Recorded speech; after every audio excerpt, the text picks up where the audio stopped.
আসসালামু আলাইকুম। এদিকে আজকে কাজ করা হচ্ছে বেতাই বাজার, বেতার রঘুনাথপুর। এখানে মাহফিলি কাজ, 7 তারিখে মাহফিল। কাজটা ধরেছে RS সাউন্ড, ডাক বাংলা বাজার, পীরমনি রোড।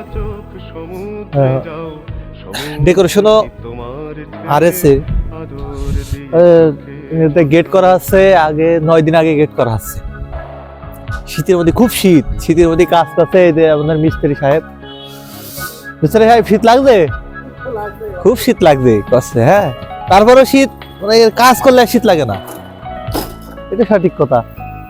তা আপনারা সবাই আসবেন, সব দিকটাই ভালো, তার কাজ ভালো, তার মিস্ত্রি গুলো ভালোই কাজ করে, সব একুরেট, একের কাজ। কাজের জন্য সব যোগাযোগ করবেন। আমার নাম্বার আছে, নাম্বার দেওয়া আছে, সুমন ভাইয়ের নাম্বার দেওয়া আছে, যোগাযোগ করবেন সবাই। আল্লাহ হাফেজ।